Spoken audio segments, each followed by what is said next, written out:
First, some ground rules or procedures. When you're talking, please identify yourself, the commissioners, and also the participants that are representing applicants. Also, when we take a vote, if the commissioner making the motion would say their name, and then the person seconding it say their name. And then when we take a vote, we will go in order and state our name and what our vote is, just so that it's clear on record who's voting. Okay, so let's begin. Tonight is April 8th, 2020. This is the Norfolk Conservation Commission. This meeting is being video zoomed with the Zoom app, and it's posted on the town website for if you want to join us. Please remember that this meeting is being audio recorded. And if you want to speak, please identify that. So the first thing we have on the agenda is 15 Lincoln Road. Matt, you're up. Yeah, I'll let Brian Irrigation, our engineer, kick things off here. He's also on, so I'll let him go first. Okay, and let us know what drawings that you want up. Okay, very well. Good evening, everyone. I am Brian Irrigation, professional engineer, BSC Group, representing the applicant NextGrid.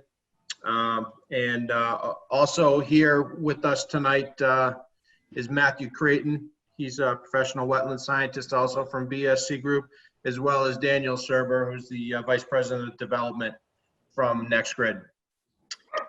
So we were last before you on March 11th public hearing when we presented the project, and at the time we did not have any follow-up comments from Beta Group. Since that time,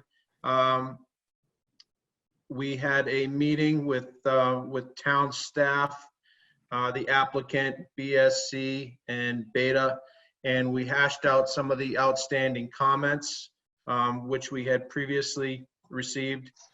We resubmitted the following day on April 3rd, and just today, this morning, we received comments from Beta pursuant to our April 3rd response. And it seems at this point that I think we're pretty close. And the outstanding issue appears to be the performance standards for the riverfront area. And I think I'd like to turn it over to Matt Creighton at this point, and he can discuss that in a little greater detail. Thanks, Brian. For the record, Matthew Creighton, also with BSC Group, one of our environmental scientists on staff. If you want to, wondering if you, Amy, do you have the photo that Brian recently sent? Just I think it's a 2008 aerial. It's the Google Earth. The Google Earth, yep. I know I put it in this folder. So while you're looking for that, I'll just jump in. So we're looking to permit this project under a redevelopment of riverfront area. As you all know, the site is essentially an old junkyard, essentially a car crushing facility, I guess. What we have done essentially is to try to close up the amount of impact area and keep it to areas that were previously impacted or graded, for lack of better. So on the aerial that you got, hopefully everyone has in front of them, I can see it. Amy, thank you. You'll see kind of an outline of cars on the northern side. You'll see kind of a drainage ditch that's there. There's some clearing that's happened. And then as you run from east to west along that northern edge, you'll see kind of a line that comes in, which is also part of the drain system. And there was an old access road that goes down there today, which is where part of our work is proposed to remove. Yep. You can use the pointer, to show us anything. I was gonna say, can you see me? My Yeah, pointer? but you can also use your mouse. Is he able to do that, Amy? Yeah, if you don't mind, Matthew, at the top of the screen, you should see the green bar that says I'm sharing my screen, and then next to it, there should be view options. Yep. Okay, and the drop-down arrow there should have annotate, and it will give you some tools that you can mark right on the screen with. Perfect. So you can see that then? My mouse or arrow? Yeah. Okay. So this is the old kind of drainage ditch that shows up on our plan. It's also pretty close to where our underground drain structure is. I don't, I'm sorry. can everybody see what he's doing on the plan?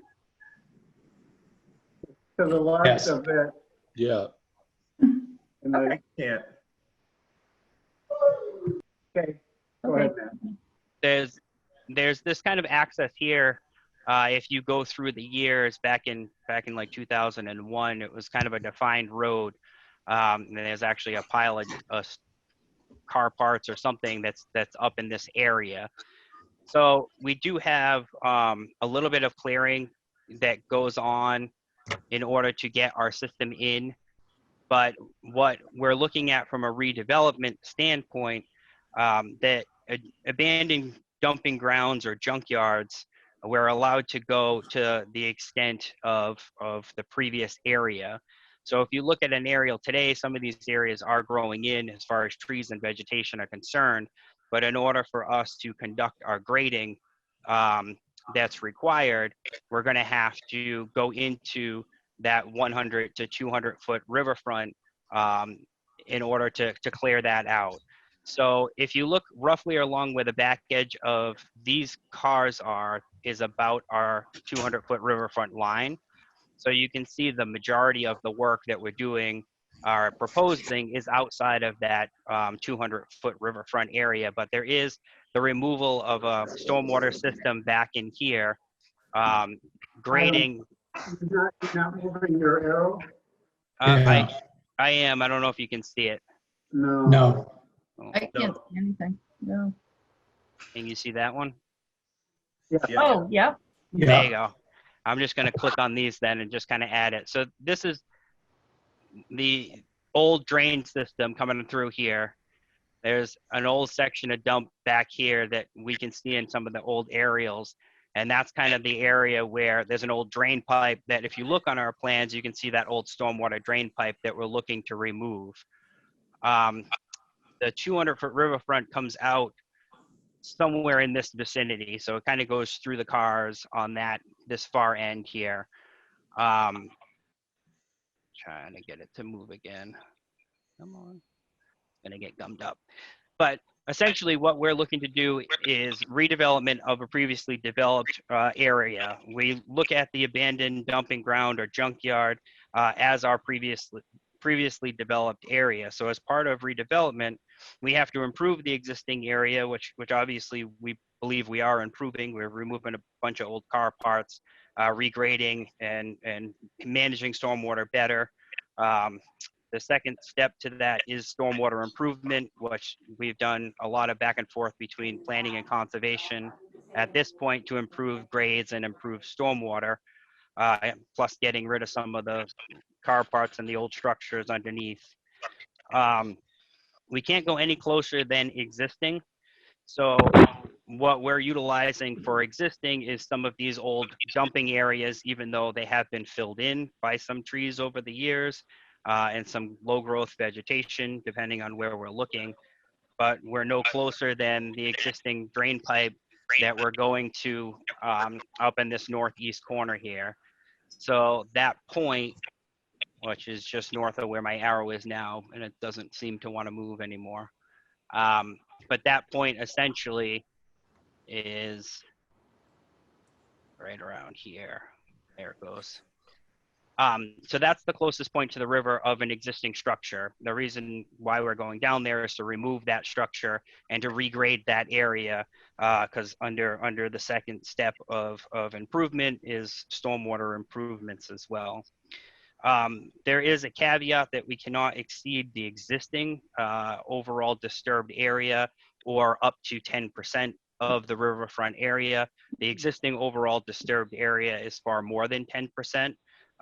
Any clearing that we would have to do is really subject to the grading that's needed to stabilize under the second step of 1058.5 as far as redevelopment is concerned.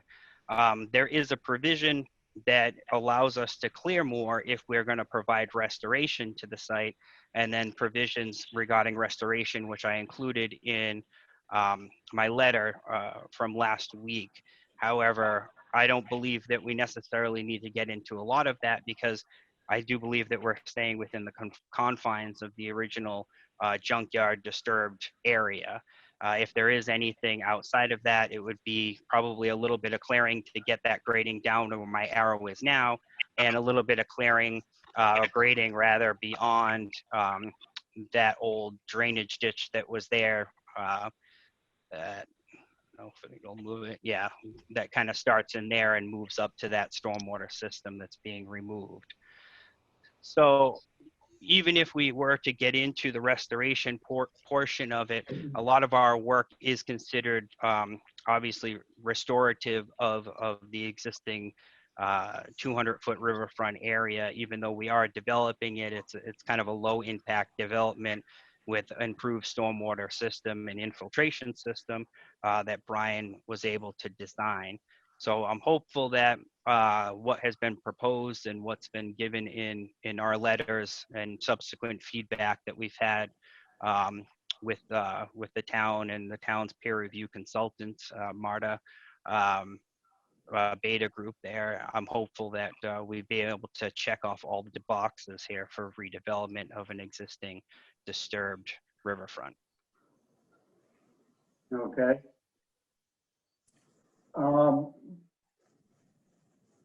Let's see, Brian, do you have anything else you want to say at this point? And then I'll turn it over to Marta. Yeah, I think at this point it makes sense to turn it over to Marta, and then we can go from there. There might be a little bit of a back and forth, but yeah.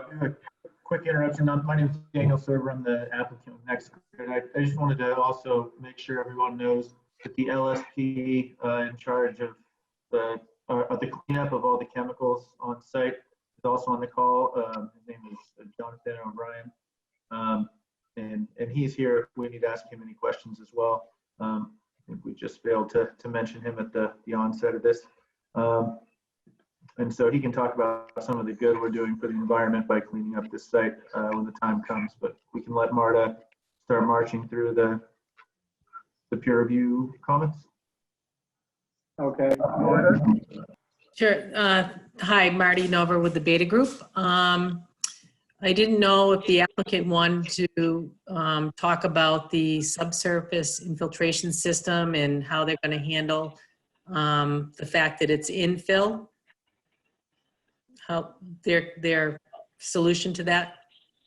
Sure. So within the area, Brian Irrigation again, within the area of the footprint of the proposed system, we are going to remove all the overburden and the material on top, and we're going to excavate down to the existing natural grade. Excuse me, not the existing natural grade, the existing parent material that's down there, and then build the system up from there. Okay, I just thought that was a point that should be made, that they did address the fill in the area of the subsurface filtration, and that's how they're handling that. I think that really, again, Marty Nova with the Beta Group, our April 7th letter kind of went through all the comments that we had originally, the BSC and the applicant's response. and then our further comments. And also we outlined the DEP comments and the applicant's response and our further comments. So I think we have quite a few recommended special conditions to an order of conditions that would approve the project, and we can go through that. But I think there's two main points that the commission should discuss. And one of them they touched upon was the clearing in a wooded area. Now, I think the best plan that you can show that will show the existing tree line and the proposed tree line is sheet 2, or sheet, let me see. On the site, the April 3rd site plans, it would be sheet 3, which is the layout and materials plan. I think that's pretty much, I'll wait till you bring that up. But the site itself, obviously, there's a large portion of the site's degraded and actually cleared. There's section of the degraded area that is succeeding back to forested area, but it's small, white pine saplings. But there is some pretty mature forest on the northern portion of the site that they're clearing into. In that area, I am not sure, maybe Matt, you can talk about it again, but are you considering that area on the north side where the old drainage pipe discharges, you're considering that part of the degraded area? Yeah, so there are old photos kind of floating around where there's kind of an old path, looks like a driveway or something that they had built down there. There's piles of debris that are in that area that have just been consumed, either removed or consumed or buried by vegetation. I'm not really sure at this point because, like you say, some of that stuff is growing back. And those photos go back more to the 2001 time frame. So that's a good chunk of time where stuff is starting to grow back, but I do believe that that's still part of that original junkyard, area where they were storing parts and cars and whatnot out there. So we considered that along with the stormwater pipe that's out there as evidence of this being kind of within that existing footprint. Okay, so that is part of your degraded area? It's considered. I mean, the regulations have a definition for degraded, and one is lacking topsoil. And since it is a mature forest in that section of the property, I'm just wondering if it actually meets the definition of degraded. So one is lacking topsoil, another one is a junkyard, another one is an abandoned dumping ground. So I mean, there's several of them that are there. I believe that we do fall within the junkyard, abandoned dumping ground realm as far as this project is concerned. There's probably some topsoil building over the years because there are trees starting to grow in that area and whatnot. I certainly acknowledge that there's vegetation growing there, but I do believe that it would still fall within the junkyard, abandoned dumping ground category. It's just starting to, grow back in areas that have been left for probably more time than others. I think it would be helpful to show on the plan because looking at the plan, it's not apparent that area is degraded. What it shows is an existing tree line and that there's grading and clear cutting some. So it's not really clear. Yeah, the tree line is kind of a tree line of today, and that includes smaller brush and saplings.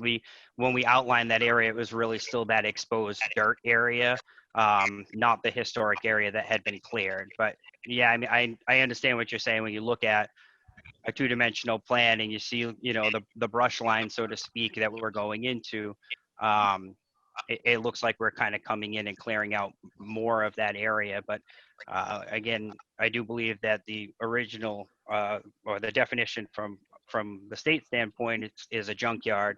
It doesn't really talk about whether or not it's been vegetated over the years. It's just whether or not it was a junkyard or abandoned dumping ground. So this seems to be kind of a little bit of both, and there are definitely successional areas in that kind of northeast portion that you're talking about that have probably been left for a lot longer that are growing larger trees over there.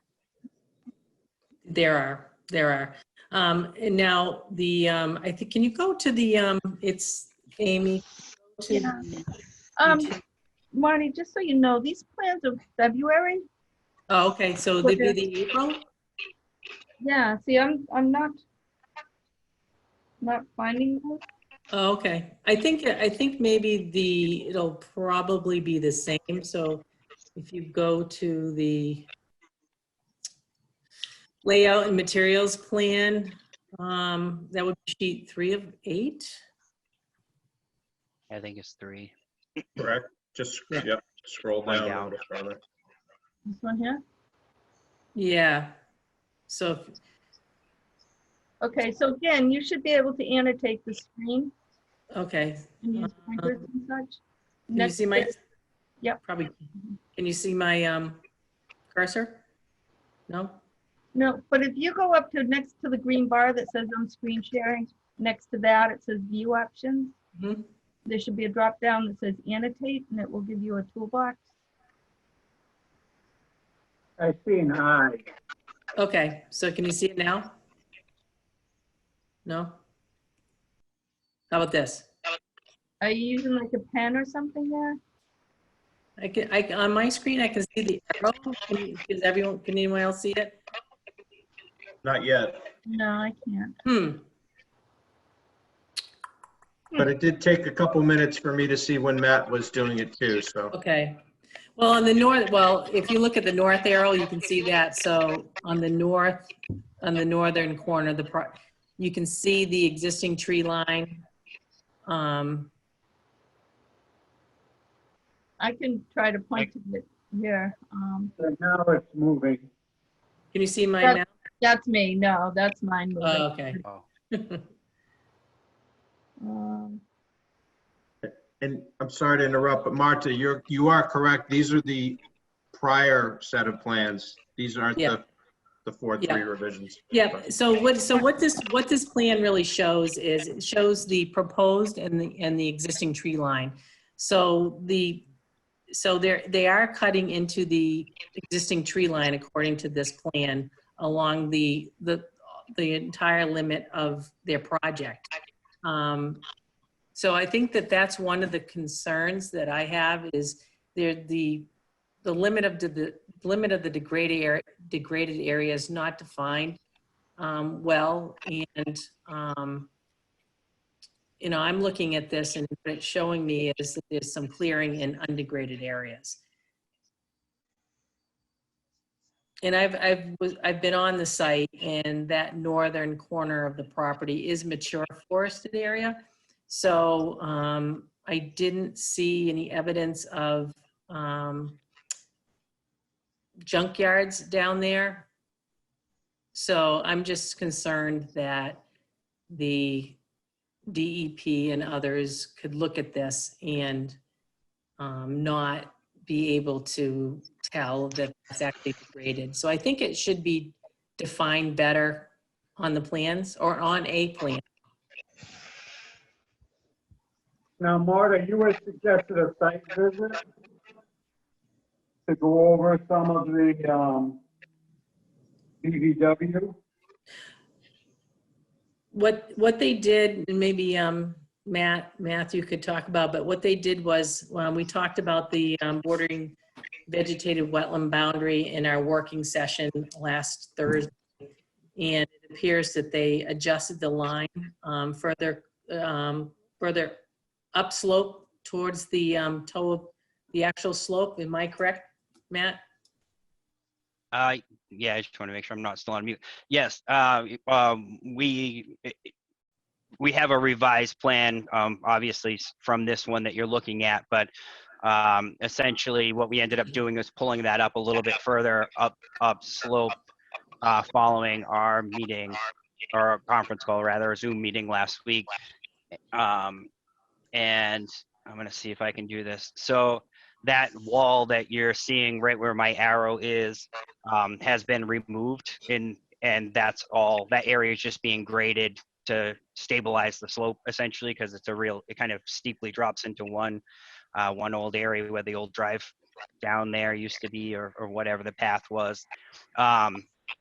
So that's the area that's in question, and we did pull the BBW up landward, like Marta is saying, and we took out that old wall, or that proposed wall rather, I'm sorry, and graded that area so that we could just stabilize the slope. Once this area is opened up and the underground drain system's installed, then all of those areas would be allowed to just stabilize afterwards, because they're all outside of the and north of the proposed system. So but the modular block wall is still proposed at that location. No, that wall's been removed completely, and it's all graded in the new plan. Okay, because I am looking at the April 3rd plans, and it still shows modular block wall, I believe. If you guys can excuse me for a minute, I'm not seeing that in my email anywhere either, but if somebody wants to email that to A. Brady right now, I could just show it on my email, from the email. I don't know if you want to do that, but I just want to throw it out there. Sure. Actually, I'm going through the plans, and If you look at page Looks like 4, it- Mata, on the new Yeah. plan, not page 3. Yeah, you might be on the okay. previous page. Yeah. So that, okay, so are you out of the 100, the 0 to 100, now that you've pulled that wall out of there? Just the grading, because we got to restabilize the area once we remove that old pipe, the drainage pipe, and that there's like a whole drainage pipe and outlet right in that spot there. So, yeah, this is, I'm sorry. So we're still grading into that, but then it would just be vegetated and stabilized after. We wouldn't have any structures down there anymore.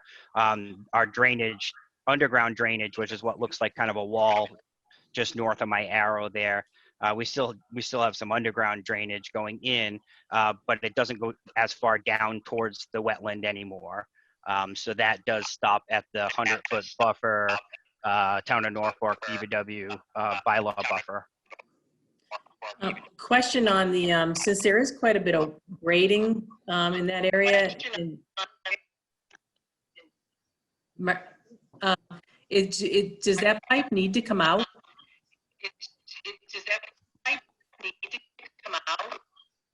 I mean, I think it should come out because it's a direct discharge. It's untreated, you know.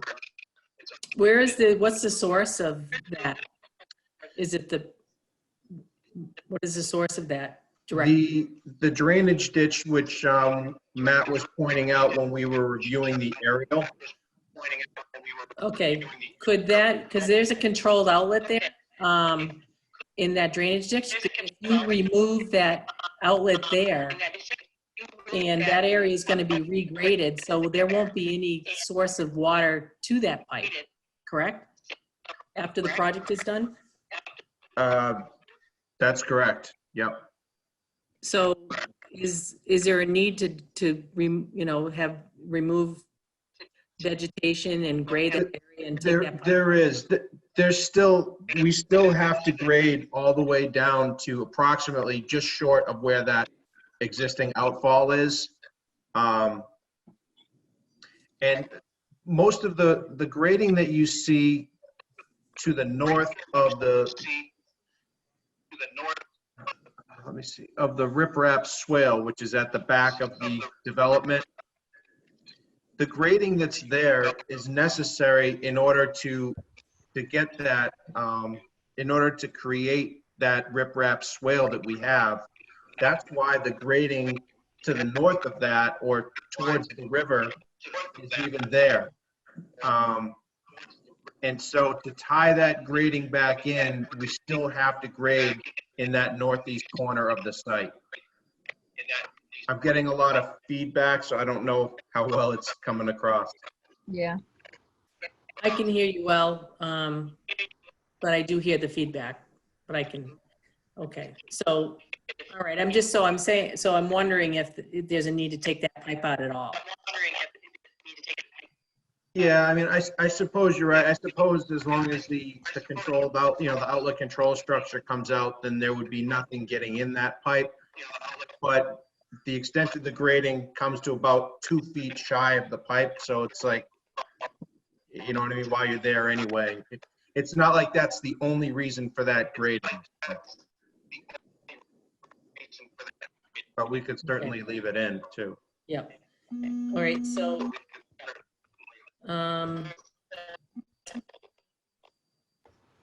Just one other thing while I have it, NextGrid, the applicant is not, he's not opposed to revegetate. I mean, that area, first of all, the intent was that all disturbed areas would be graded, would be reseeded rather with New England Conservation Wildlife mix.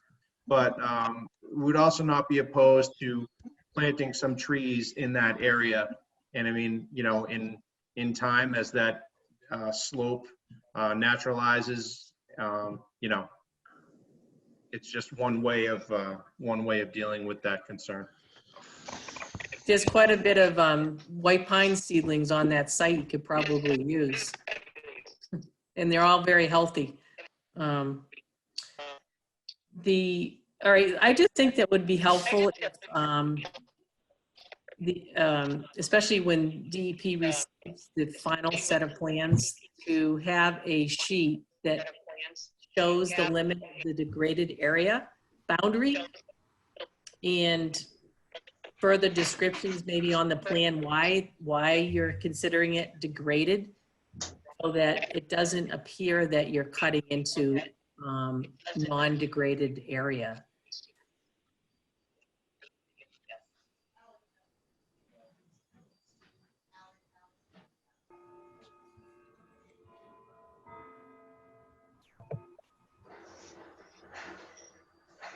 And that doesn't sound like a problem, Brian. Matthew, that's pretty simple stuff. Yeah, so I think Yep. we can do a sheet that shows that, and the 2001 aerial is probably the easiest one to use, Brian, because a lot of those features you can see the drainage swale that we shot, so you can line that up and everything. I think that would be all right. And Brian, like you were saying, so we've got the drainage on the north side. So it kind of looks like that stone berm there. So that's being cut back a little bit. The wall is also being taken out, Marta, in the revised plan. So we do have the grades. We're tying into kind of the old fill just to the west, I guess, of that point to the area to the right. So we're balancing the two in order to put that system in, Brian, right? That's correct. To tie that stone berm in. And then as part of the redevelopment of a previously developed riverfront, we have to improve stormwater and runoff and part of that grading. And Marta, that's a good idea. We can easily pop out some of the white pine seedlings that are there, and it would save money for Daniel anyway and NextGrid, and just transplant them in that area, because as soon as the grading is done, we don't have anything to do in that area at all except let it all grow. So, and transplanting Right. seedlings is easy and cost saving. Yep, Right. that's a great point. And yeah, I just want to reiterate that the reason that the grading extends north of that riprap swale, that is all necessary because of we want to capture all the runoff. If we were just letting the runoff go all the way down to the stream, then we wouldn't have such a, an encroachment into that brush line that's there. And I'm sure that you need to remove some of the shading that will happen on the solar arrays over in that corner. It's actually all on the north side, so it's not as much of an issue as shading because we're grading facing south.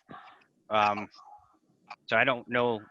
I guess Brian and Daniel can talk better than that, better than myself, but I'm not sure that it's as much of a shading issue being on the north side of the site. Yeah, that's correct. The There's no shading north really and isn't south an yet. issue on this site because of the orientation.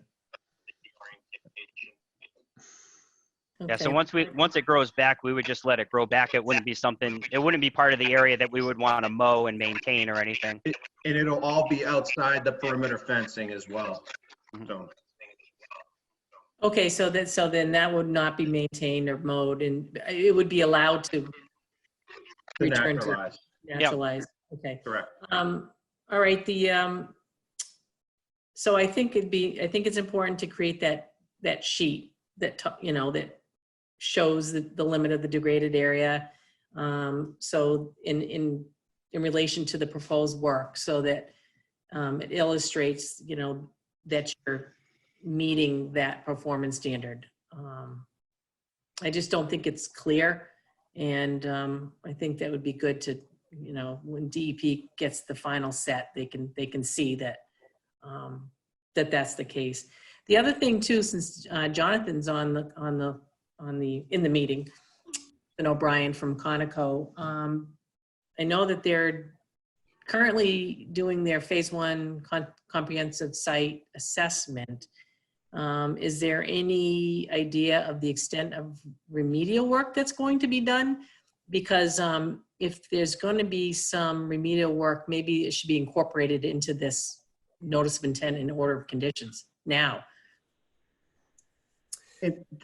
One second, Jonathan, and by the way, I apologize for not mentioning you at the outset. I didn't realize you were on the call. No problem. I did forward your plan that you sent to us earlier.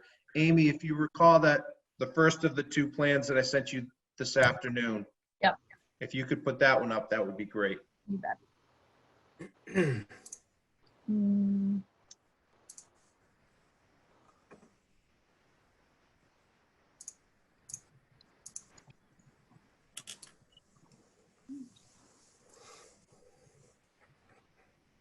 Sorry, it's seems to be a little slow.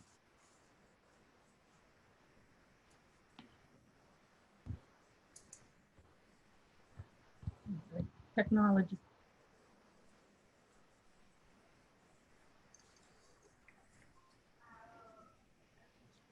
I'm having trouble getting to my Google Drive. Yeah, try something else.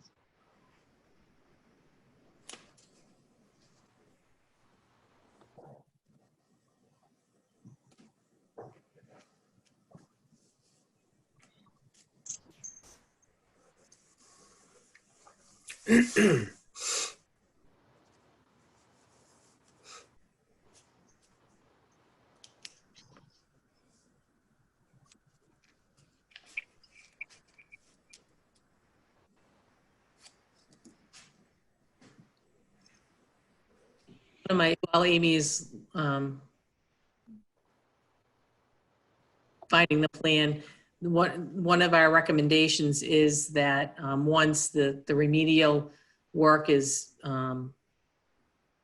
developed, that's going to occur on the site, then they'll have to come back to the commission and just present their plan to see if the work could be accomplished under the existing order of conditions without having to get an amended order. But if that could be somehow, that step eliminated at this point, it would be less work for everyone, if that's even possible at this point. They may know. Yeah, and I don't know if it came through, but I can get it from the email. I don't know if he's gonna transfer.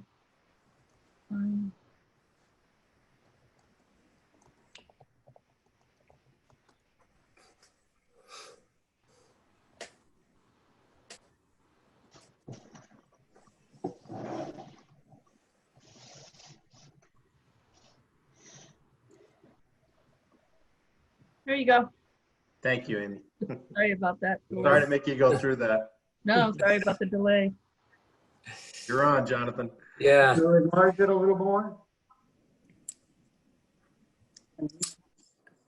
Yeah, so good evening, everybody. My name is Jonathan O'Brien. I'm an LSP with Conoco, engineers and scientists, and we have been conducting phase 2 comprehensive site investigation activities at the property in an effort to further delineate the extent of the documented release and essentially augment some of the existing soil and groundwater data that were obtained previously back many years ago, back in 2010 and earlier. And the focus of the phase 2 investigation has been primarily looking at the historical operations associated with the car crushing area. So you can see, I don't know if you can see the arrow here, but there is a, right around the existing metal building, that's where they did the car crushing operations. And that's where they're primarily dealing with the waste automotive fluids. And what we're seeing is that generally the release mechanism just appears to be spills to the ground surface, releases related to the car crushing operations. There is this rectangular area fill pile that's located to the west of the former car crushing structure. And that area appears to be where material had accumulated. There's an existing stockpile there that we've tested, and the contaminants of concern are generally petroleum hydrocarbons related, as well as heavy metals, and there are some low concentrations of PCBs or polychlorinated biphenyls. The root of the release, or the sort of the extent of the release, appears to generally kind of follow the topography and go to the north, down slope toward the existing drainage ditch, or that historical drainage ditch that that Michael had referenced, and it may be a little hard to see on this figure, but there's a blue dashed line that originates at the former car crushing structure here. And then, Can you enlarge that, Amy? There you go. yeah, that's a little better, yeah. And it kind of extends to the north down towards that drainage ditch. And the northern extent of that area is proximal to the soil sample that's labeled SS-2. And so then the next sample to the north, which is the SS-04, the results from those samples, so those data show that the residual contaminants are below DEP standards that are designed to be protective of even a residential scenario, which won't apply to the proposed use, but that's generally the the standard that we're trying to achieve, so that there wouldn't be any restrictions on future uses of the property. So that larger area that's outlined with the blue dash, that's the primary area of contamination that's associated with the historical operations. There are two other sort of disjunct areas. One is up near that SS-1 soil sample, which corresponds to the outfall area for that drainage pipe that was being discussed earlier. So there's a proposed removal of superficial material in that location. And then there's an area that's within the footprint of the proposed subsurface infiltration system, where there's historical data that show some petroleum hydrocarbons in the near surface soil.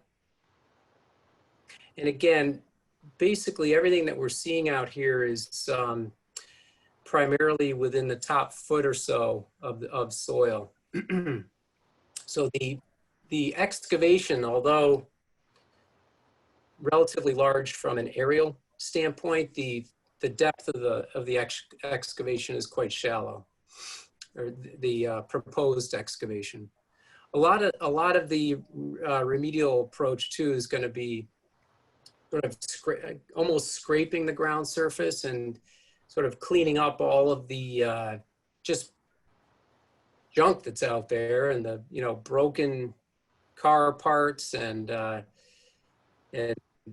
other miscellaneous materials, and that will all be screened, and the soil will be segregated from that. And the contaminated soil that's excavated, that'll all be properly disposed of off-site. We have two groundwater monitoring wells that were installed next to the former car crushing operation, and then we have a third monitoring well that's within the proposed subsurface infiltration system. And then there's a fourth groundwater monitoring well that is just down gradient of the former septic leaching area for the former office building.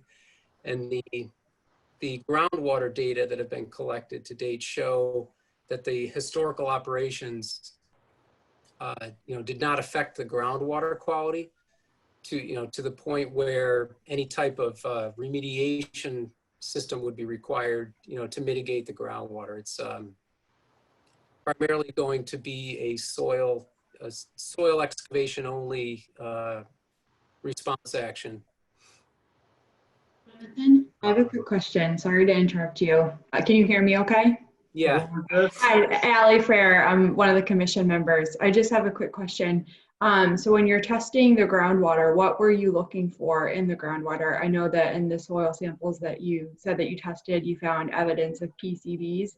I was wondering if you were taking into account testing for PFAS, because I know that that's a really big issue that the Mass DEP is looking at right now in terms of testing for groundwater, and they're reopening sites that have actually already been closed for remediation. So I was just wondering if that's something that you're also taking into account. I don't know the whole history of the historical use of this property, so I'm not sure if it would even be likely to have PFAS at the property, but I was just wondering if that's something that you're taking into account.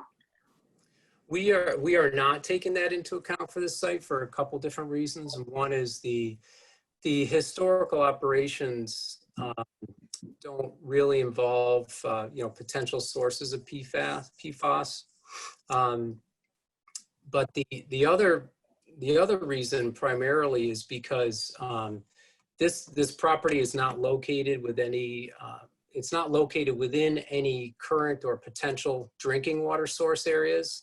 So the biggest concern with PFAS is in the primary exposure route is basically drinking water. So the sites that the DEP is going back and opening up are basically sites that are proximal to public water supply wells, or within areas of towns or cities that may have private drinking water wells.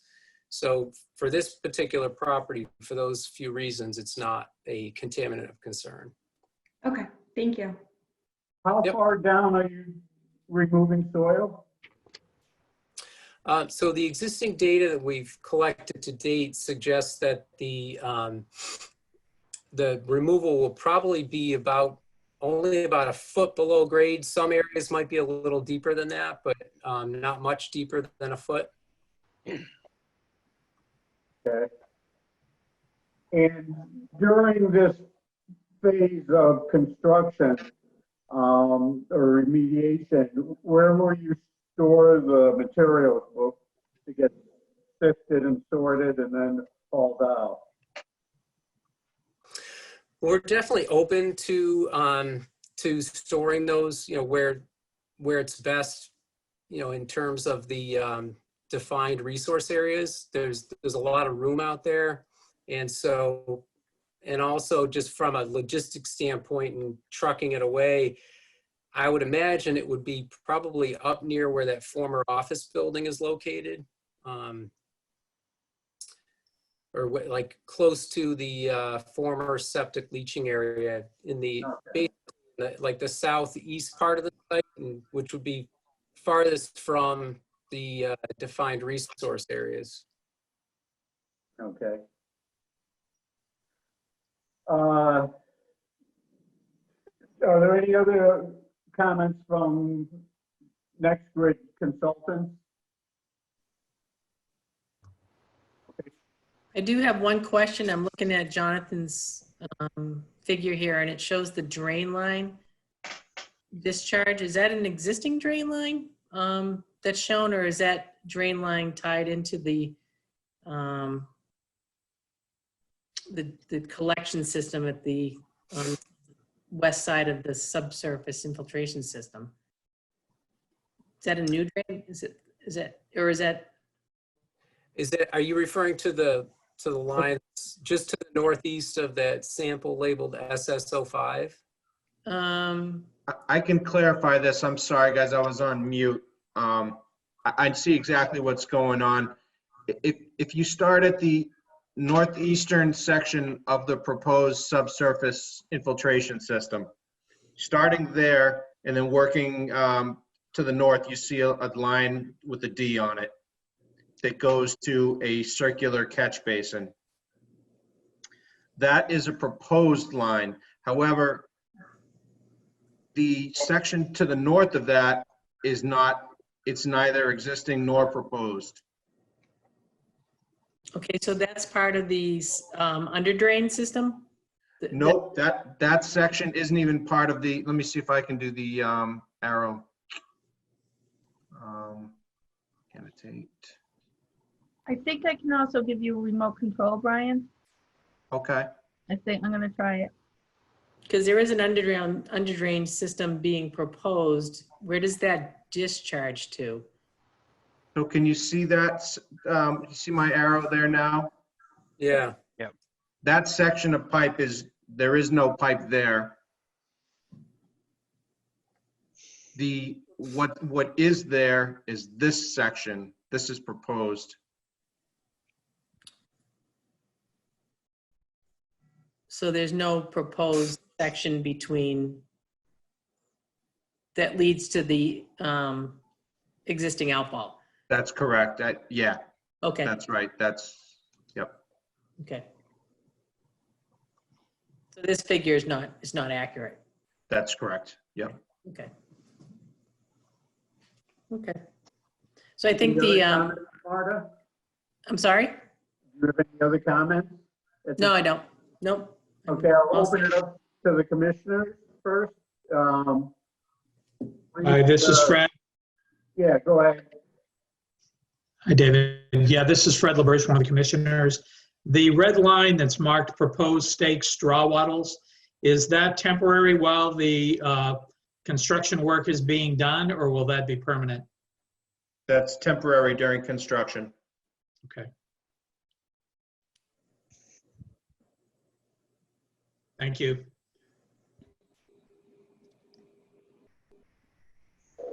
Now, you had suggested, Marta, 1 foot diameter Right. or 18-inch Right. compost filled stock. Correct. I mean, based on the grades, the proposed grades and the existing grades on site, I think straw wattles really, there should be some more robust erosion control out there. And we're recommending a minimum 12-inch diameter silt sock with, and reinforced with a silt fence embedded at the toe of the proposed grading and clearing. Okay, We don't have any objection to that. That's fine. okay. Any other commissioners? Comments? Okay, is there anybody in the galley that wants to talk? Any butters or?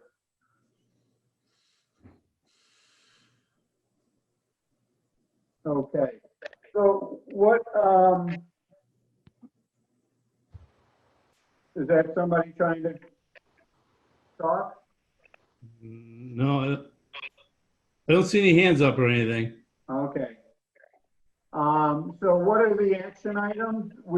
I have that you need to put a sheet together for the limit of the graded area. And that'll also be, number 2 would be put in the order of conditions. 3 would be, update this drawing. And also, move the state straw water, and put in the, compost filled stop. Is there anything else that we need to look at this point, Marta? I would suggest that they put on the plan their their area where they're proposing stockpiling the contaminated soil. If they can show it outside the riverfront area, I think that, this plan, the record plans could suffice to allow them to do their minimal soil scraping and they're gonna have to remove the material out of the subsurface infiltration area and stockpile it somewhere. So if they show that stockpile area outside your jurisdiction, I think that would be really beneficial for the applicant and for the commission, just to have that on record. I agree on that. Okay, are there any other comments? Otherwise, we'll continue it to the next month. And I think that, we're getting close to being able to sign off on that. But Gina will be back on Monday and she'll get all of our notes. And then if we get these revisions, I think we'll be in a good place. If everybody agrees. So Agreed. I will, pardon? Agreed. Okay. So I'll entertain a motion to continue this till May 13th at 7 o'clock. Alex Whiteside, I'll make a motion to continue this matter until the next meeting of the commission, May 13th at 7 o'clock. This is Fred LaBerge. I'll second the motion. Okay, any other comments? All in favor? Okay, I'll say David Torrey, chair, says aye. Ally Fair. Alex, aye. Ally Fair, aye. Jim Wilson, aye. Alan Finney, aye. Fred LaBerge, aye. Okay, it passes. And so we'll see you at 7 o'clock next month. And hopefully we can sign this off then. Okay, thank you. Thank you, everyone. Have a great night. Thank you. Thank you. Okay. We'll go to 360 Main Street. Who's on board with that? Right here, Katie Unright. Okay. Is Dan on the line or anybody else? I believe Joe is, and Dave. Yep, I see Joe. I don't see him. I assume that's Dan also. Tom Meisner and Dan Iannuzzi are present as Oh, well. there you guys are. Okay. Oh. Are you all 6 feet apart? We absolutely are. Very good. So it's you can start. All right. Good evening, everyone. I'm Katie Unright, the project engineer with Howard Stein Hudson. I'm here tonight on behalf of Camger for their new facility at 360 Main Street. The last meeting a few weeks ago, we received some comments from your agent, Janet, and since we've received a DEP file number and also some comments from DEP today. So that's, or actually late yesterday. So that's some good news.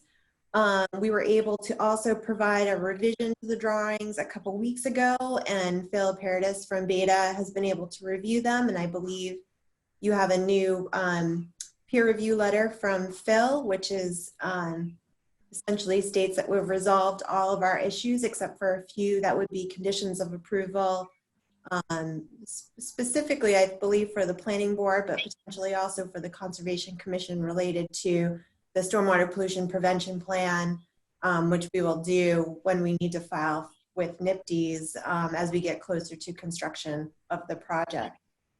So I believe Amy has some new plans for you. We looked at tightening up the tree line. We brought the tree line and the erosion control and the 100-foot inner riparian. Can you pull that up, Amy? Yep. 100-foot. What page? Yep, right there is good. The second page. Nope, you don't have my new drawings either. These are the. This doesn't have sheet 2. Let me. I will screen share if that's okay. Yep. All right, let's do this. Okay. There we go. Let me view options. I know you checked this with me too, so let's see. Okay. I think I just gave you control of the screen. Can you see that? Okay. And let me pull up my drawings. See if it'll let me view options. You know what? Would it be easier if I just emailed them to you right now so you have them? Yes. Let me just do that. So that's. Those are the ones you sent to myself and Janet, right? Yes. Yeah, I'm just going to do this quick.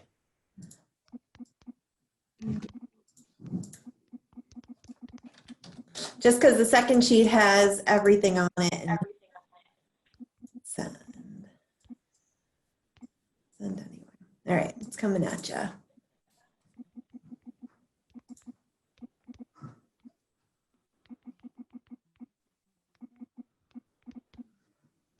Sorry, my daughter's going to bed. She just came to say goodnight. That's allowed.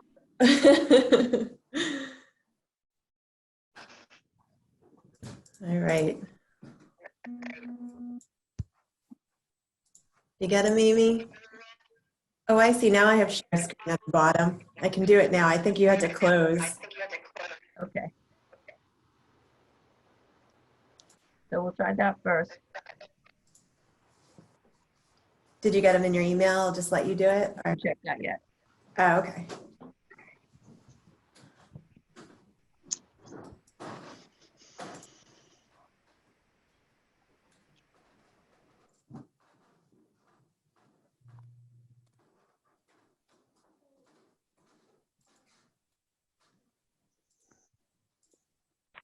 All right, it's still going so slow.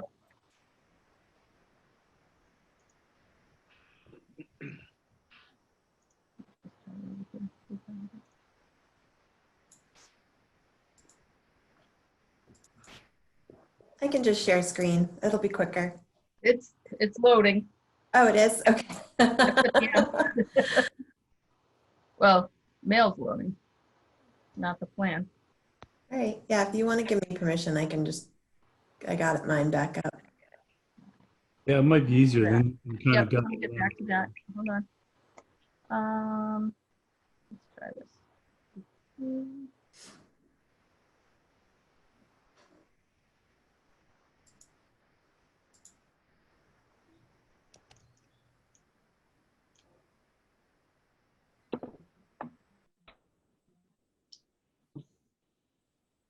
All right.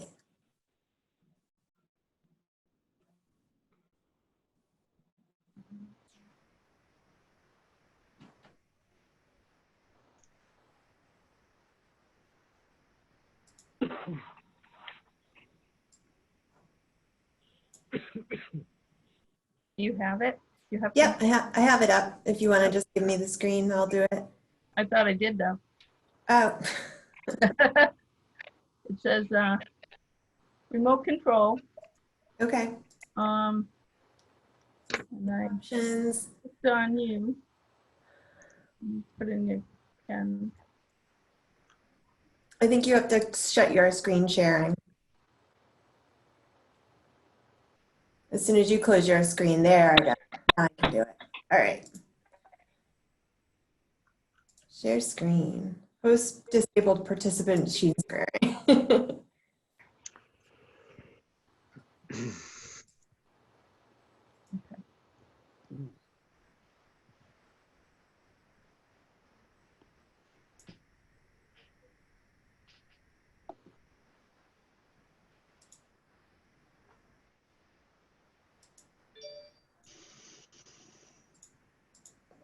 Can you guys see my screen right now? No. No. Nope. It's this Google Mail loading. We're just seeing whoever's talking. Is it letting you screen share, Katie? No, it's telling me it's telling me when I click screen share, it's telling me the host disabled it. So while my mail is still loading, but while it's doing that, I'm trying to go through my options here. Okay. I'm seeing if I can change that now. We need some jokes to kind of. I know. You're right. Okay. Well, Can you try elevator it now, music. Katie? Yep. Yeah, it still says host disabled. I wonder if I have to like reboot now or something. Or enter, exit and enter. All right. I mean, we can go through the plans that you have in front of you. I think everybody else has the more up-to-date ones. Yeah, this is just, I have to quit that right now. All right, that's not loading.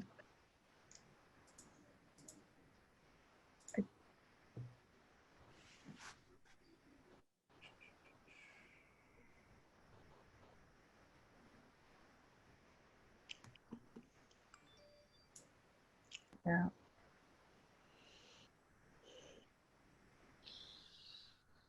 So it's not the 227 plans? No, it's not. It's, I know you asked me that. This is the one last week.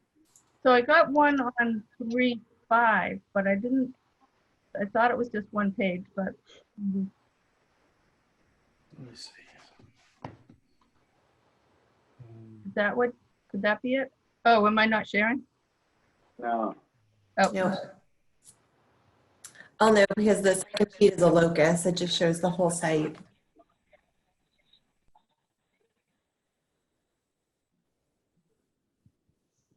can you see that? Yeah, no, that's just that's the plan from before. So the plans you have before you, the second sheet, what I did was Janet had requested and we had provided a 40 scale sheet, which shows, basically this one shows the site a little bit cut off at the north. So we extended it all the way up so that you can see past the site on north, south, east, and west a little bit further. So that the abutters can show, and also just you can see the entire area within the lot. There's a little bit cut off at the north side where the 200-foot buffer had gone, or the 200-foot outer riparian had gone and crossed the property line in that location. So what we did was we provided a new 40 scale sheet. The rest of the sheets are still at 30 scale. But what the 40 scale sheet allowed us to do was just show the whole site and a little bit extra around the whole exterior. The site plans themselves at 30 scale just better show some of the details on the site itself without all kind of the extraneous stuff. So we were able to provide that, which was one of the main concerns in Janet's comments. And then what we also did was we looked at, one of her questions and comments was to tighten up the tree line. And so what we did in the new plans was I'm going to draw on this plan here, but we essentially moved the erosion control line and the tree line inside the 100-foot inner riparian, so that we weren't doing any tree clearing whatsoever, any grading whatsoever in the 100, and the 100 is kept essentially pristine as it is today. And then what we looked at is tightening up the tree line, again, a little bit around both of our rain garden areas. So if you can scroll just to 2 more sheets down, Amy, to the grading, drainage, and utility plan. Essentially what we did here was we... Amy, could you blow that up a little bit? Yeah, I'm actually trying to do it as, there we go. Here, let me undo all my, there you go. Can you just pan down just a tiny bit? Okay. What we looked at here was basically pulling in the tree line tight right around all of these areas here, so that we really didn't need to take out any of this area here. This area here, which is shown as treed, is actually the system. And I know that the last applicant had the same comment, but this is shown as essentially canopy. So the trees themselves don't actually, the stems of the trees don't actually extend into this area. The septic system is actually in this area here behind the existing house, which is in the 100 to 200 foot riverfront area. Essentially what we also looked at doing again was looking at this rain garden here and just tightening up the tree line around that a little bit too. This is the existing barn. Actually, sorry, that's the existing barn. This area is, sorry, let me clear this. Confusing myself. This is the area that's the existing septic system now. This is the existing single family house. This is the barn. And then there's some additional sheds and the like throughout. So we really looked at kind of tightening the tree line up as much as possible in this area.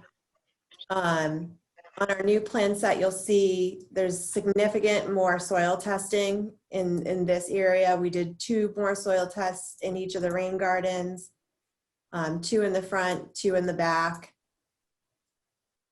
We also did 2 test pits in the locations of this underground infiltration area, and we did an additional test pit out where we're doing the septic system. So essentially all of our soils have been confirmed, our water table has been confirmed, our subsoil has been confirmed for our infiltration rates and in all of these very specific areas.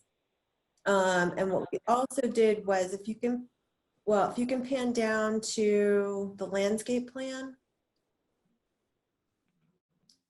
Let me clear my notes. There we go. Just pan up a little bit. Both of these areas have been planted. So if you look at our new landscape drawings, there's a significant amount of vegetation in both of these areas. And what that shows you is it provides you with, we have a plant list and planting scheme for each of those rain gardens. So you can see better how they're going to operate. I know that it was a little bit confusing at the last meeting. They're very, very shallow areas with essentially a lot going on under the surface with a lot of plants at the top. So that keeps them very, again, very shallow. These aren't deep pits that are going to be filled with water. The water is contained essentially under the ground, and the plants at the surface help clean the water as it goes into the ground, which is one of the reasons was the enhanced TSS removal that rain gardens provide.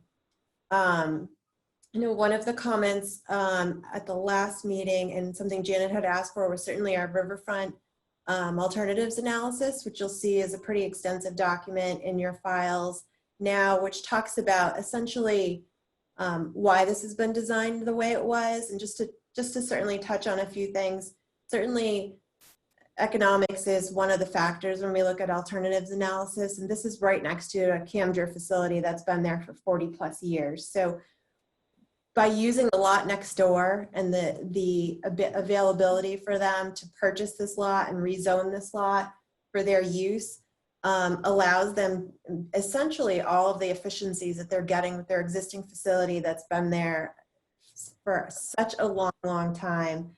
But it also is an environmentally friendly way of keeping them there because it's pulling away a lot of their, essentially their manufacturing operation further away from the river. So they're able to capture the economic benefits of staying in their existing facility, of certainly keeping their employees, sharing their employees between facilities, sharing utilities, sharing the access at the bottom of the screen here, which is pavement that we would have to replicate if we were to bring it into an entirely separate new site. So certainly some efficiencies with that. As far as logistics and looking at alternatives, this building has to be set 150 feet from a residential abutter, and this building is set at exactly 150 feet from its residential abutter. Other part of logistics here is we really couldn't get that much closer to this abutter because this is a huge hill. This goes essentially up from this edge of the building straight up to the top of the hill, which is right here at the property line.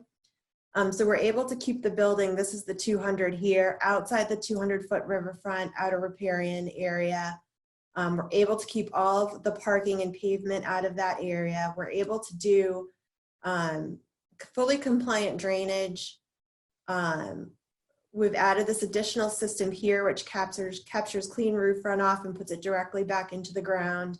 And essentially the only impervious impact that we're seeing is this little tiny piece of the water tank concrete pad, which is considered a structure, and it has to also be 150 feet off this property line.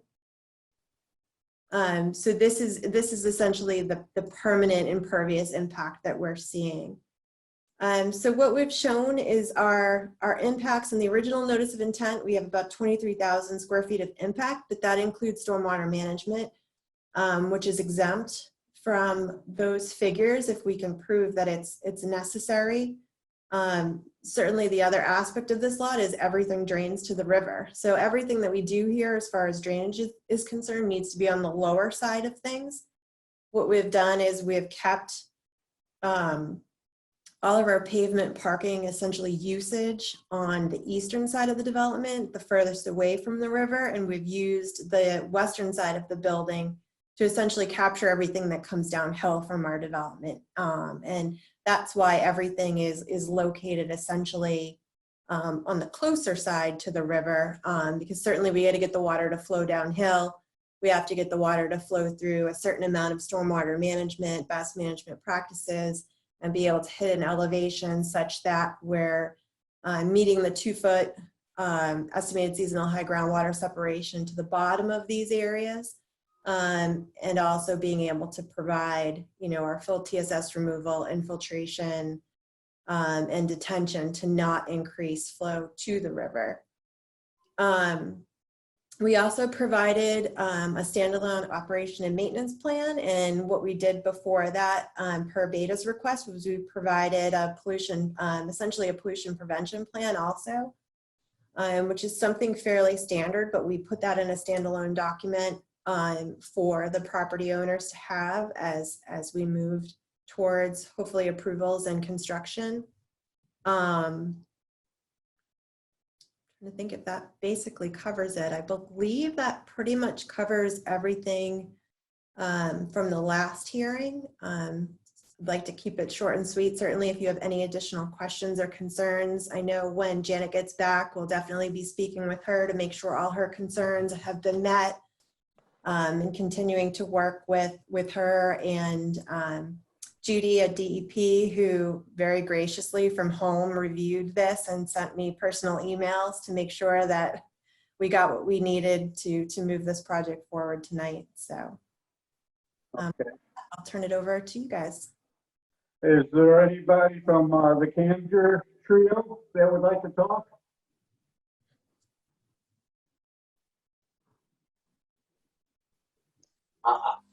I think first and foremost, I just want to commend Please identify yourself.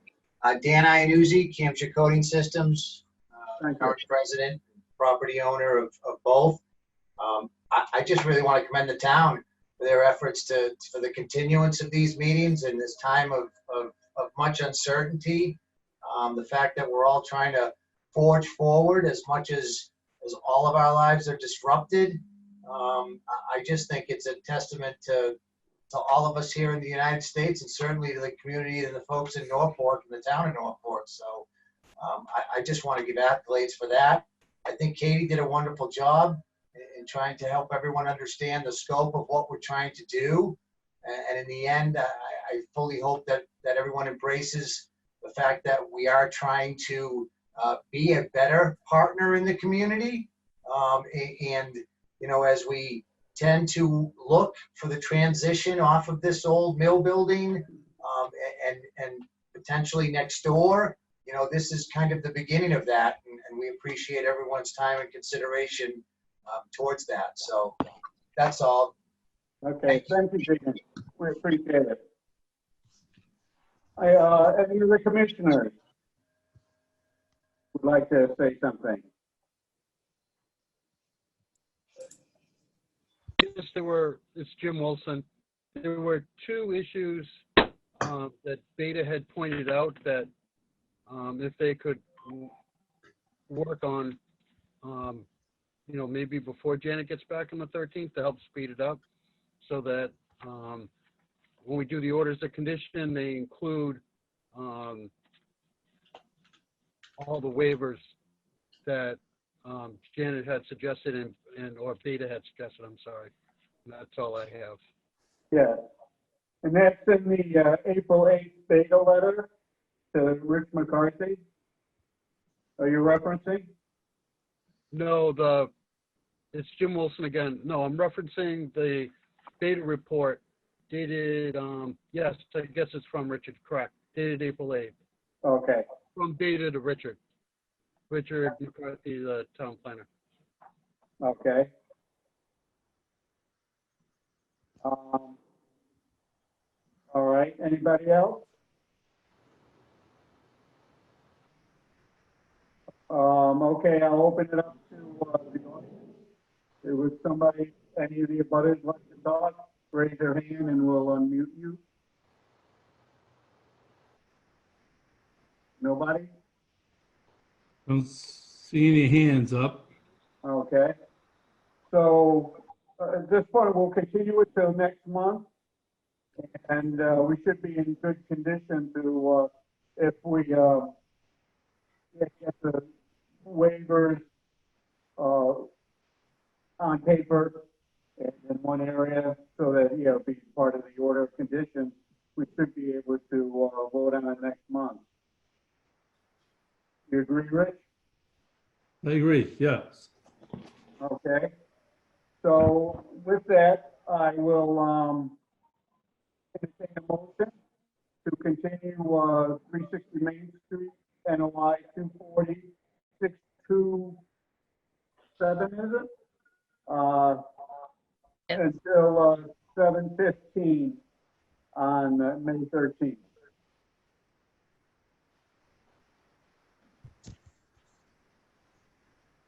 Hi, it's Fred LaBerge.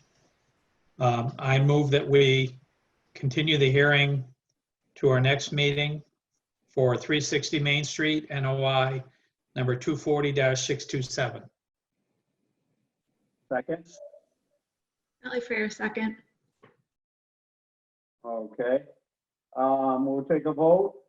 David Turri, aye. Sally Fair, Jim aye. Wilson, aye. Alex Jim Wilson. Whiteside, aye. Fred LaBerge, aye. Alan Finney, aye. Okay. Jim Wilson, aye. Okay, it passes.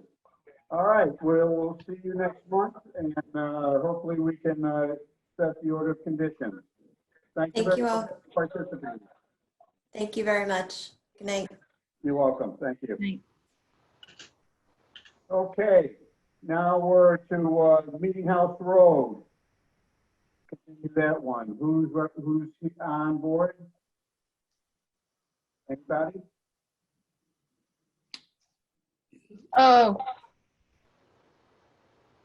Daniel, yeah, I think Dennis, is that right?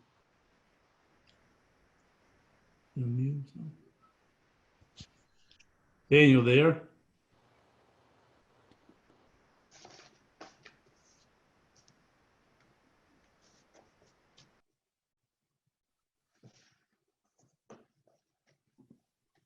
What does that mean when his name is there, but it's a black box? They're there, but they don't have video or audio. So they're listening, but they're not Okay, I can't unmute them either. Yeah, so I can't, tried to unmute him. So hopefully he's, Can you send a message to tell him to start his video or something? yeah, I will. Yeah. Let's see. Okay.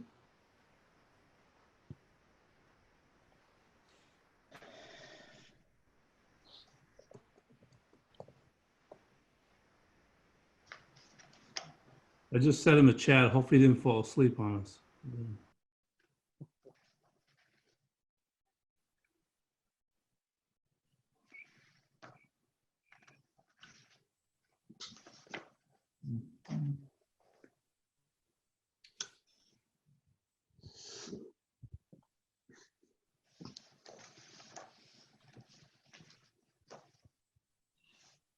I appreciate this is everybody's Donna patience Jones. with it. What's that? This is Donna Jones, and I just tried to click on the chat and it says it's disabled. We did disable the chat. Okay. We can hear you. I can, Donna, I can chat with people private, you know, just myself as the co-host.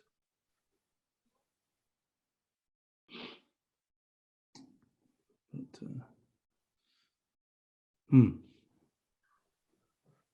I hope he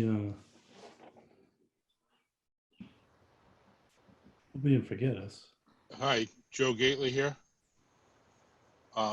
Daniel may need to click on the lower left of his screen. It will unmute him and also show his video.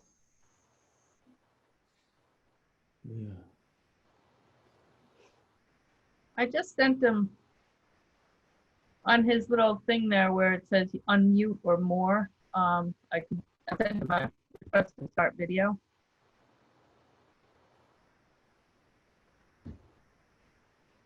Is Joe muted now? No, He's off. Okay. no, he's not muted. Joe Gately here. Can you hear me? Yep. All right. Hi. Daniel may need to click on the left bottom of his screen. It will unmute him and also show his video. If he does that, there's two little boxes there. Well, he was on earlier. I think, Joe, that he might be away from his computer. It's possible.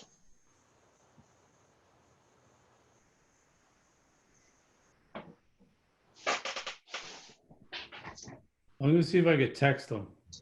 Yeah. Oh no, I'll call him. Oh, he's not in the waiting room, is he? Is there a waiting room? No, doesn't look like it. I'll call him. Because yeah, okay. Hey, you there to get back on the meeting? We got Meeting House on the conservation now? Oh. Okay, all right. He's coming on. There he is. Oh, Oh, thanks. Thought I'd start cooking dinner while, while all this was going on. okay. I guess it's your show. Anything you need to say? Want to say? Oh, no, I mean, if you remember at the end of last hearing, I think the meeting ended with our engineer saying, can we close the hearing and vote? And you guys said you wanted to make sure there was no questions from the community or the DEP before you closed the public hearing. And I believe he said that he asked permission to not have to show up when we thought it was going to be live. And you guys said it wouldn't be a problem. DEP said this is out of their jurisdiction. So there's not really much more to say. I think it's conservation-wise a really easy one. Okay. Any of the commissioners have any questions regarding Meeting House Road solar system? Okay, we do have order of conditions that we can vote on for you tonight. We can close the hearing and vote on this. I do have a point. Richard, did you hear back from town council on how we sign order of, or any, I did not, unfortunately. So you had, I guess you had talked about maybe meeting or doing the alternative that Alex has sent the letter, right? right? Yes. Can we So vote? everybody can print out the signature page and sign it and then deliver it to the Dropbox at Town Hall. Yeah, I think we might have to go. If you can each do that, everybody who has a printer at home can print it out and sign it. David, are you able to do that? Yeah. We need 4 signatures. Alan, can you do it? I believe so. Jim, Alex? I can do it. Right. I Okay. actually don't have a printer, but I can try to make it happen if needed. Fred, did you say you can do it? Yes, I can. So we have David, Fred, Alan, and Jim. If you guys can all do it and deliver it to the Dropbox. Alex, can you do it? Um, Alex, can you do it? I can, yeah. No, I I'd have to- was talking to the female Alex. No, Oh, sorry. Allie can't. Sorry. Ally can. But we have David, Alan, Jim, and Fred. Okay. All right then. Sorry, I keep muting myself. Denzel keeps barking. That's okay. There's no other questions, then I'll accept the motion to close the hearing on Meeting House Road, NOI 240-626. Alex Whiteside, so moved. Alan Finney, seconded. Okay. David Turri, aye. Allie Fair, aye. Alex Wilson, Whiteside, aye. aye. Jim Olson, aye. Fred LaBerge, aye. Alan Finney, aye. Okay, it passes. So the hearing is closed. Now I'll entertain a motion to issue the order of conditions.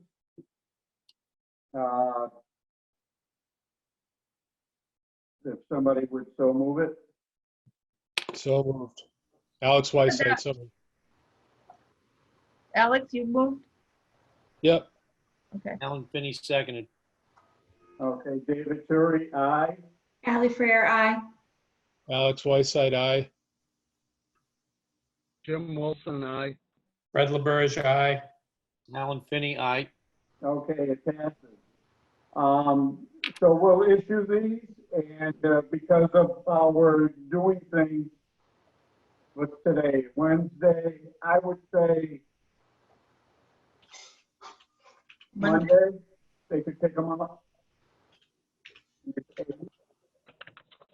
Would Monday be okay, Dan? I'm sorry, David was breaking up. I couldn't understand that. Then we would, he could pick them up on Monday. Is that okay, Dan? Yeah, that's more than perfect for this, considering everything. Yeah. Do you want to pick them up or should I send it certified mail? So I'm actually in a winter rental and I can only get UPS or FedEx. So if it needs to go USPS, it's just better I pick it up. I'm in Marshfield and I'm not far away. So. Okay, yeah, because I think DEP specifies that it needs to go certified mail on the form. Then I can pick it up. Okay. Okay. Yep, just So give a guys, call. before you guys go, this is my third one of these that I've done, and I just wanted to compliment you. This is the smoothest one, and technically wise, it's been great compared to the other two I've been on, which the first hour were just people trying to put themselves on mute. So thank you. This was a nice Thank change you. from the last two. Good job, Rich. Well, you were really prepared and through this whole ordeal, and I'm glad we were able to come to a successful conclusion.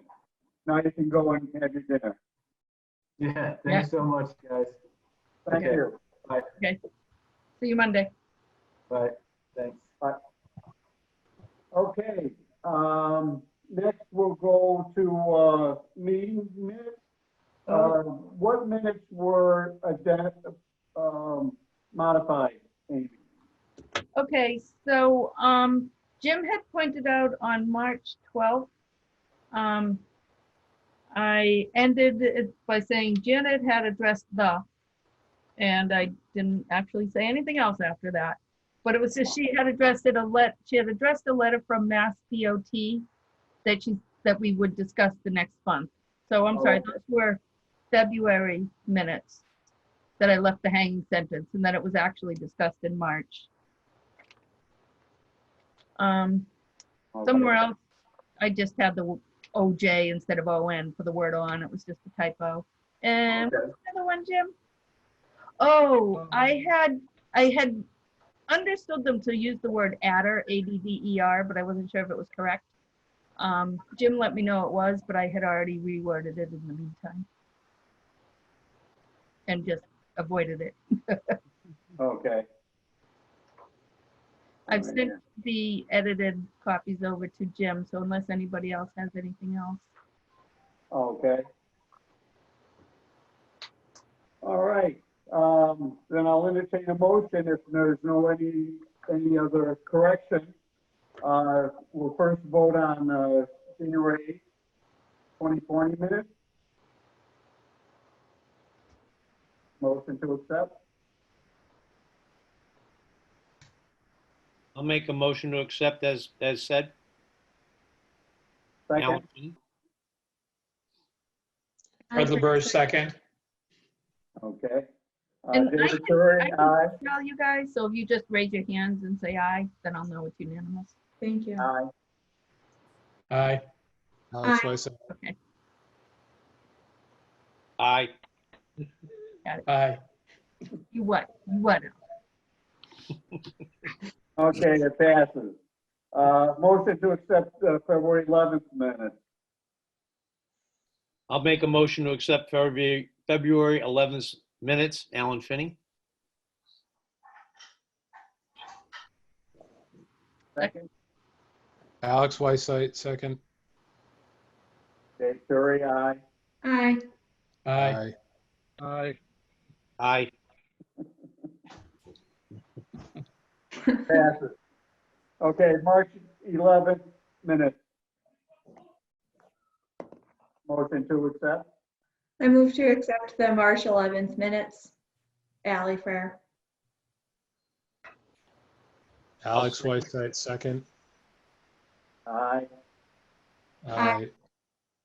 Aye. Aye. It's Fred. I'll abstain. I missed the meeting and I haven't gone back to see it. Okay, Okay, so it I think- passes. that's fine. All right, so first, other action items, the 11 Oak Cart Path will be continued until the May 13th meeting. The applicant wasn't prepared. They apparently have a couple other order of conditions that need to be approved. So we'll continue that.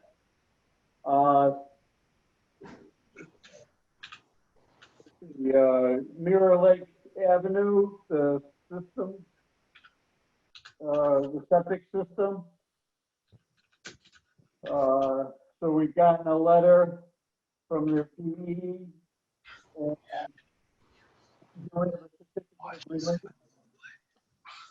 that we can go ahead and release the order of conditions for the oh no, I'm sorry. I was getting ahead of myself. That was for Essex Street. No, you're right, though. We can issue the certificate of compliance. But we don't have a form for that. Oh, I think you should, actually. Did I not upload it? Anybody see a certificate of compliance for 39 Mirror Lake Ave? I have to abstain from this, just for the record.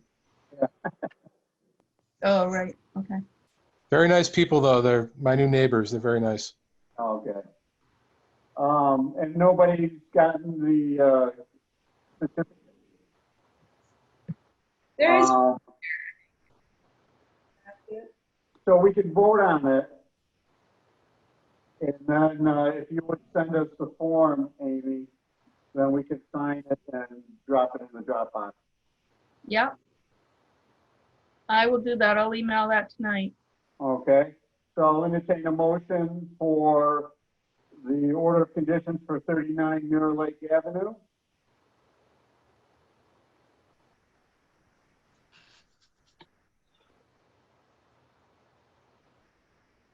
Any motion? I'll make a motion, Alan Finney, to accept the order of conditions for 39 Mirror Lake Ave. Certificate of compliance. Fred LaBerge, second. Okay. Aye. Aye. Aye. Aye. Aye. Okay, it passes. 11 o'clock at the latest. Okay. Now, 22 Essex Street, it's certificate of release because they are an expired order of conditions. And there was sent a certificate of release in your emails. So I would entertain a motion that for a certificate of release for DEC file 240-9. Alex Wysite, so moved. Ellie Fair, second. Aye. Aye. Aye. Aye. Okay, passes. Okay. The next item is more correspondence. One Colonial Drive was about dead trees killed. It's not part of our jurisdiction. And David had told the person about that. So he's got to work it out with the Placido. And then we have a Norfolk Trout Club, their annual report, and everybody got a copy of it. So it's just an annual thing. And then we have the Eversource herbicide notification, and everybody got a copy of that. Now, the other thing we did get was a certificate of compliance from Timothy Gorman about Mirror Lake. And That's the 39 Mirror Lake COC from above, pardon? I think. Oh, it is. Oh, okay. So we have a certificate of compliance. Okay, so everybody's got a copy of that, so we can sign it and send it in.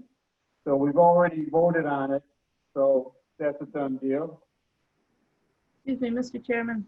If I could just say, so if we could just review that everybody, the 4 signers will sign the order of conditions for Meeting House Road and the 39 Mirror Lake certificate of compliance and the 22 Essex Street certificate of release. So you all should be signing 3 documents each to drop off. Okay. Yep. Is it And possible? you want us to sign those from the documents you sent us earlier, Amy? Or are you Yep. going to be sending us? Okay. Yep. I was just going to ask you if you could just send those 3 documents to me to make life easy. Yep. No problem. Thank you. Yep. That'd be great. Okay. Anybody have anything else they want to bring up? I guess the last thing was the vote to potentially authorize Janet and or Amy to sign documents moving forward during the COVID emergency to the extent it makes their life easier. Yeah, Rich sent that to town council, and hopefully we'll hear within the next few days. All right, so we can vote at the next meeting on that then. Yeah, Yeah, the but one, that's pretty good for all the other boards too. yeah, the one, Alex, the one slight thought I had too was that perhaps it could even be the chairman too. If it, Yeah, I mean, whatever, yeah, whatever town council says. I mean, I think, you know, as long as we all vote to approve, it doesn't matter if we do it this meeting or next, you know. I think it's fine. Yep. But thank you for drafting that. So, No, great. It's no problem. Yeah, a lot of other towns have been having the same issue, so. yeah. So tonight went well. Yeah. Overall. Does Donna, do you have anything you want to bring up? Can she unmute herself? Or? He went to bed. Yes, I can unmute myself. There you go. No, nothing to bring up tonight. Thank you very much. Okay. So with that, I will, I thank everybody for all your patience, and as we went through this, I'll accept the motion to adjourn. Alan Finney, I'll make a motion to adjourn. And I'll second it, Fred LaBerge. Fred? You don't want to Yes. stay on longer, Ellen? Yeah. Aye. Aye. Aye. All right, stay safe, everyone. Okay. Yes.